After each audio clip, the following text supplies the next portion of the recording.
रोहित जी आपकी तरफ ही चलते हैं। आपने ही अनाउंस किया था कि जी इतनी सीट्स मिलेंगी और उतनी सीट्स मिलेंगी और वही हो गया। मतलब मैं आपको क्या पनौती बोलूं कि क्या बोलूं कि जो बोला। अब देखो ऐसा है, बहुत सारे लोगों ने पनौती बोली, लेकिन सच ये है कि बीजेपी रियलिटी से बहुत दूर थी। फैक्ट ये, बीजेपी को ये पता था कि गर्मी में इलेक्शन होता है तो वोटर बाहर नहीं आता है, फिर भी इलेक्शन गर्मी में हुआ। प्राइम मिनिस्टर, अच्छा एक बहुत बढ़िया इलेक्शन है के सामने हम खड़े हैं। प्राइम मिनिस्टर जो कि लास्ट फेज में वोटिंग में वाराणसी गई है, 1.5 लाख से जीते। और महेश शर्मा जो कि नोएडा से एमपी हैं, उन्होंने ये बोला कि मोदी के नाम पे मुझे वोट दो, 5.5 लाख से वो जीते। जो मोदी के नाम पे वोट मांग रहा था वो 5.5 से जीता, मोदी को 1.5 लाख से। यार बहुत अच्छा इलेक्शन रहा इस बार। ऐसा भी इलेक्शन रहा है कि 240 सीट वाला हारा हुआ है, 99 सीट वाला जीता हुआ है। बहुत बढ़िया। I like it is when I told them, उस समय से मुझे गाली पड़ रही है, लेकिन मैं सपनों में नहीं जीता। मुझे रियलिटी पता है, मैं रियलिटी में जीता हूं। मैंने पहले दिन से, और मैंने ये इसलिए नहीं बोला था क्या आप बीजेपी 272 भी टच नहीं करेगी, मैंने 230 का टारगेट बताया था। ये सुमित जैन साहब और आरजू जी इसके गवाह हैं, सबके सामने बोला था मैंने। इसलिए बोला था क्योंकि मुझे पता थी कहानी कि हो क्या रहा है और किस क्या पोजीशन है। लोग बाहर नहीं आ रहे। मैं अपने हर वीडियो में ज्यादा से ज्यादा लोगों को बाहर निकल के वोट करने की अपील कर रहा था। I knew it. पता नहीं बीजेपी सपनों में क्यों थी, पता नहीं बीजेपी के लोग सपने में क्यों थे, और बीजेपी के लोग अगर मेरी उस वार्निंग को सीरियसली लेते तो शायद ये दिन नहीं होते, शायद ये 240 से ऊपर बढ़ के 280 होती। ठीक है, आप लोगों को मेहनत नहीं करनी है, आप लोगों को सिर्फ ट्रोल करना है। एंजॉय। मैंने क्लियरली वार्निंग दी थी, और मैं ही नहीं, मेरे जैसे 50 जर्नलिस्ट बोल रहे थे कि 230 240 मैक्सिमम, इससे ऊपर नहीं जा रहे। सच ये। जी सुमित सर, आप एग्री करेंगे रोहित से? देखिए, पहली बात है कि मैं एग्री नहीं करता हूँ पनौती वर्ड से। ये पनौती नहीं है, हमारे बड़े अच्छे मित्र हैं। मैं थोड़ा सा रिस्पेक्टफुली बात कर रहा हूँ क्योंकि मुझे मालूम है कि जो बोलते हैं ये सच हो जाता है। पता नहीं क्यों, ये जुबान चेक करनी पड़ेगी इनकी कि जुबान कैसी है। पहली बात है। दूसरा ये है कि जो इन्होंने बोला कि भाई कुछ होने वाला है, अब इस बात पे आते हैं, कुछ होने वाला है। जो ऑपोजिशन वाले थे वो सारा दिन बोलते रहे ईवीएम हैक होने वाली है, यानी कि वो वार्निंग दे रहे थे ईवीएम हैक होने वाली है, और ये भी लापता थे कुछ दिनों से। आपको पता होगा ये कुछ ना कुछ तो गड़बड़ी करी है इन्होंने, इसमें कोई शक नहीं है, ताकि इनकी वीडियो चलनी शुरू हो जाए और जो इन्होंने आंकड़े बोले हैं वही आए, ताकि बोल सके देखिए मैं बोला सही हो गया। तो ये चक्कर है, और कल तो ये आई नहीं, आपने देखा होगा।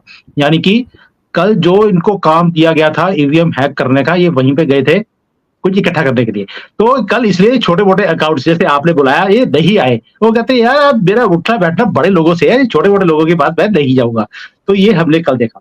But as far as this election are concern, elections के अंदर क्या हुआ है क्या नहीं हुआ अभी सामने आएगा, क्योंकि पूरा एक एनालिसिस होता है ऑपोजिशन की तरफ से भी और गवर्नमेंट की तरफ से भी।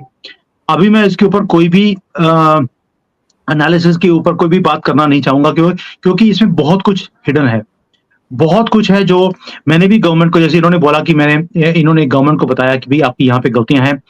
मैं भी 1 साल से लगा हुआ हूँ इनको बताने के लिए कि कहाँ पे इंटरफेरेंस हो रही है, कहाँ पे आपको चीजों को चेंज करना है। यस, बीजेपी ने नहीं सुनी हमारी बात। मैंने इवन की, आपको मालूम है कि कौन सी कंट्री में बैठा हूं, यहाँ पर चीजों को बताना इम्पॉसिबल है। मैंने फिर भी अपनी लाइफ को रिस्क में डालकर चीजों को बताया कि कैसे यहाँ से नैरेटिव्स क्रिएट किए जा रहे हैं और वहां पर इंटरफेरेंस की बातें हो रही हैं, लेकिन किसी ने हमारी बात नहीं सुनी और उसके ऊपर कोई काउंटर भी नहीं किया कि जो नैरेटिव्स बन रहे हैं उसका आंसर भी दिया जाए।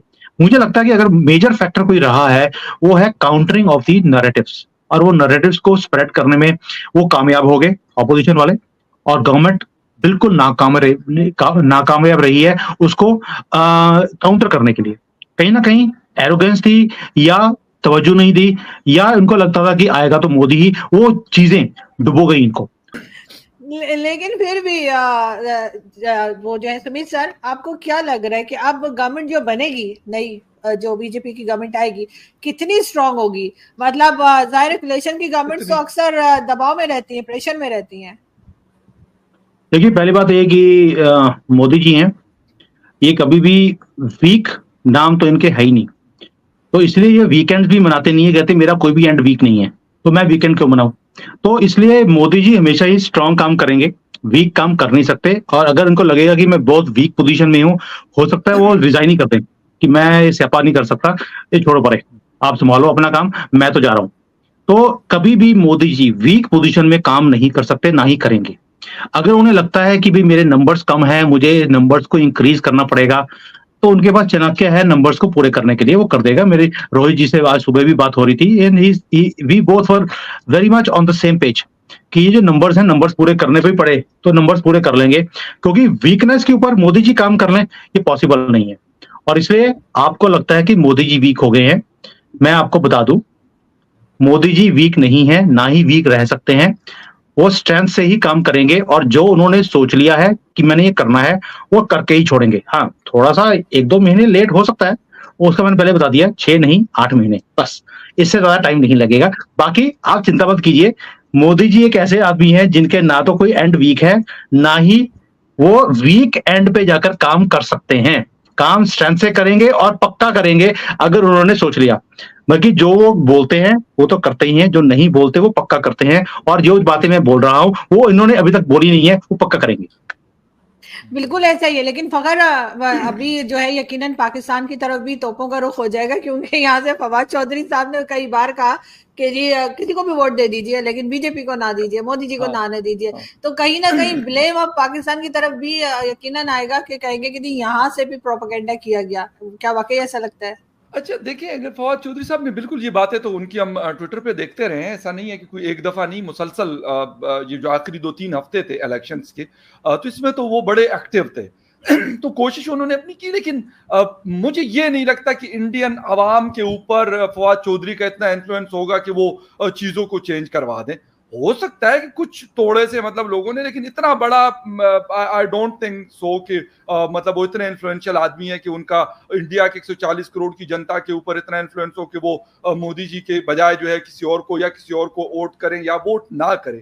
तो ये तो मुमकिन नहीं है। हाँ, वो क्योंकि उनको उसमें जिसे कहते हैं कि मीडिया में रहना आता है, उनकी उस ट्वीट से ये होता था कि मुख्तलिफ टीवी चैनल्स आप अटेंड करती रही है, मैं अटेंड करता रहा हूँ, बहुत सारे शोज इंडियन मीडिया उसके ऊपर करता रहा है, तो ये उसको एक पॉपुलैरिटी नो डाउट कि मिलती रही। लेकिन मुझे नहीं लगता कि इंडियन इलेक्शन को फवाद चौधरी साहब या पाकिस्तान का कोई और, मुझे कम से कम इतनी कोई कोपड़ी नजर नहीं आती कि वो इन्फ्लुएंस कर सके।